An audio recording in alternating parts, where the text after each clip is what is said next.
Asexual reproduction in animals, यानी कि सजीवों में जो जीव जंतु हैं इसमें किस प्रकार से क्या होता है, अलैंगिक प्रजनन होता है। तो अगर हम लोग मेथड्स की बात करें तो अलैंगिक प्रजनन जो है वो कितने मेथड्स, 3 मेथड्स हैं। पहला है फीजन्स यानी विखंडन हो जाता है, दूसरा है बडिंग यानी कि मुकुलन होता है, और तीसरा है स्पोरुलेशंस यानी कि बीजाणु निर्माण होता है।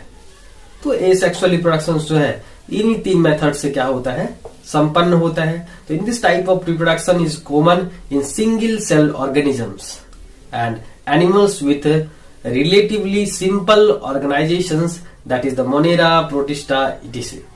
यानी कि यहाँ पर अलैंगिक प्रजनन जो है वो किस किस मेथड से हो रहे हैं वो हम लोग आज जानने वाले हैं। तो मेथड्स ऑफ रिप्रोडक्शंस, पहला फीज मेथड, दूसरा बडिंग मेथड, और तीसरा जो है वो क्या है, स्पोरुलेशंस मेथड, वो हम लोग देखेंगे। तो फीजन मेथड, फीजन जिसको हम लोग क्या बोलते हैं, विभाजन विधि कहते हैं। तो यहां पर जैसे कि नाम से है विभाजन, यानी कि वह क्या हो जाता है, बट जाता है। तो इट इज ए क्या चीज, सिंपल और with common methods of asexual reproductions in which the mature parents are divided into 2 or more pieces or with the daughter individuals, and the divided part is also known as the offsprings or with the daughter cells. In this method, after the parents cells are fully mature and divided, firstly the nucleus, that is called karyokinesis, and the cytoplasm, that is called cytokinesis. यहाँ पर क्या जो है अलैंगिक प्रजनन की एक क्या है, एक बहुत ही सिंपल और कॉमन मेथड्स है, जिसमें क्या होता है, कोई भी जीवधारी क्या करते हैं, परिपक्व होते हैं, और वो जितने हिस्से में बढ़ते हैं वह क्या हो जाता है, संतान बनता है, ऑफस्प्रिंग्स बनता है। तो इस प्रक्रिया को हम लोग क्या कहते हैं, फीजन मेथड्स कहते हैं। और ये जो विभाजन होता है इसको हम लोग 2 प्रकार से हम लोग बांट सकते हैं। पहला मेथड जो है वह क्या है, अगर क्या होगा 2 हिस्से में बटेगा तो उसको हम लोग क्या कहेंगे, बाइनरी फिजन कहेंगे, और अगर 1 से या 2 से अधिक हिस्सों में बटेंगे तो उसको हम लोग क्या कहेंगे, मल्टीपल फिजन या बहुविभाजन कहेंगे। तो बाइनरी फ्यूजन्स में क्या करेगा, इट इज द सिंपल और with the division of the parent cells divided into 2 daughters in which smalls nearly equal to the size. Each daughter cells rapidly grow into an arrangement adult. यानी कि फिर यह क्या करेगा, organisms क्या करेंगे, divide करेंगे, और वो क्या करेंगे, 2 हिस्सों में बटेंगे। जैसे एग्जांपल्स में बैक्टीरिया, अमीबा, यहाँ पर पैरामीशियम्स, ये सब क्या करेंगे, डिवाइड करेंगे 2 हिस्से में। तो यहाँ पर क्या करेंगे, 2 अगर ऑर्गेनिजम्स क्या करता है, मैच्योर होता है, तो वो 2 ही हिस्से में अगर बटे तो उसको हम लोग क्या कहेंगे, बाइनरी फिजन्स कहेंगे या द्विविभाजन कहेंगे। अमीबा में जैसे होता है, अमीबा में क्या उसका आकार तो नहीं होता है, लेकिन वो क्या करते हैं, बढ़ते हैं। सिंपल जो है उसमें डिवीजन होता है, 1 से वो 2 बन जाते हैं। अगर युगलीना की बात की जाए तो युगलीना में जो है वो क्या होते हैं, युगलीना जो है उसमें क्या होता है, लॉन्गिट्यूडनल डिविजन्स होता है, अनुदैर्घ्य होता है। अगर पैरामीशियम्स की बात करें तो उसमें क्या होता है, ट्रांसफर अनुप्रस्थ डिवीजन होता है। अगर मल्टीपल की बात की जाए, मल्टीपल फिजन्स में क्या होता है, 1 से अनेक बनते हैं ऑर्गेनिजम्स या ऑफस्प्रिंग्स बनते हैं। तो it is the division of the parent body into many small daughter individuals like Plasmodium, जो कि क्या है, मलेरियल पैरासाइट्स है, अमीबा। और यह होता है क्या चीज, अनफेवरेबल कंडीशंस में जो है मल्टीपल फ्यूजन्स होता है। यानी कि फ्यूजन्स, विभाजन जो है वो अमीबा में, प्रतिकूल परिस्थिति में क्या होता है, बहुविभाजन होता है, यानी कि मल्टीपल फ्यूजन होता है। और अनुकूल परिस्थिति में जब पानी रहेगा तो उसमें क्या होगा, बाइनरी फ्यूजन्स होगा। तो यहाँ पर मल्टीपल फ्यूजन्स में कितने उदाहरण, 2 उदाहरण। पहला प्लाज्मोडियम जो कि एक क्या है, मलेरियल पैरासाइट्स है, और दूसरा अमीबा जो कि क्या होता है, प्रतिकूल परिस्थिति में ये क्या करते हैं, मल्टीपल फ्यूजन्स करते हैं, 1 से अनेक बनते हैं। तो यहाँ पर जो है फ्यूजन, बटना, 2 हिस्सों में बटना या 2 से अनेक हिस्सों में बटना।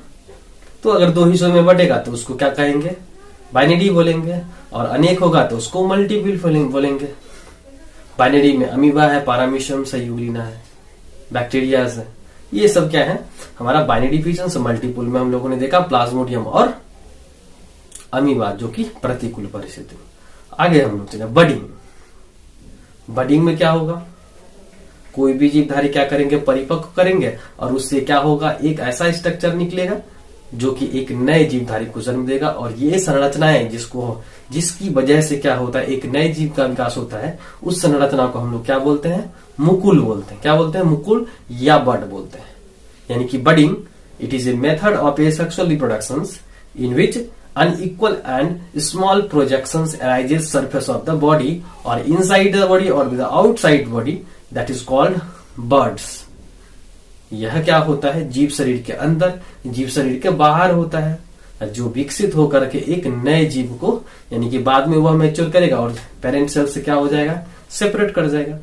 तो उस स्ट्रक्चर को हम लोग क्या बोलते हैं, बड। और इस प्रक्रिया को हम लोग क्या कहते हैं, बडिंग। यानी after maturation the birds matured into a new organisms. वह बर्ड्स क्या करेगा, अपने पेरेंट बॉडी से सेपरेट करेगा और वह क्या करेगा, एक नए जीव को जन्म देगा, जैसे hydra, yeast, sponge.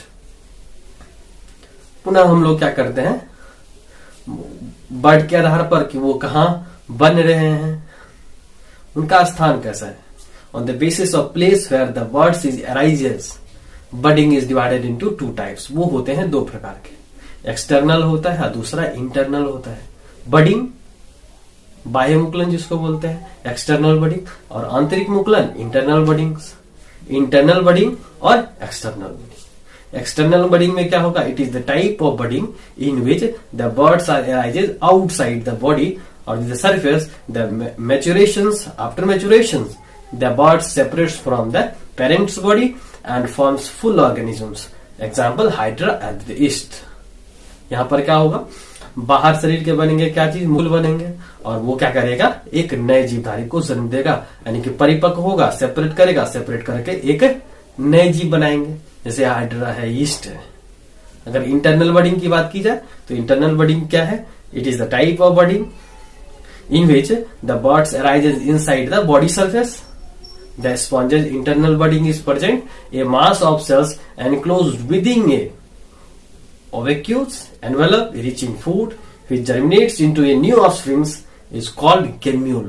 Gemule formations is commonly found in freshwater sponge, that is spongilla जिसको हम लोग बोलते हैं. Each gemule has a groups of cells called archaeocytes.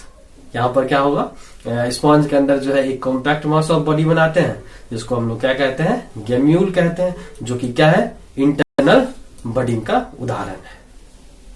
तो आगे हम लोग देखें स्पोरुलेशन. स्पोरुलेशंस में क्या होगा, स्पोरुलेशंस क्या है, it is the third method of क्या चीज, एसेक्सुअल रिप्रोडक्शन. यह क्या है, तीसरा क्या है, विधि है अलैंगिक प्रजनन का.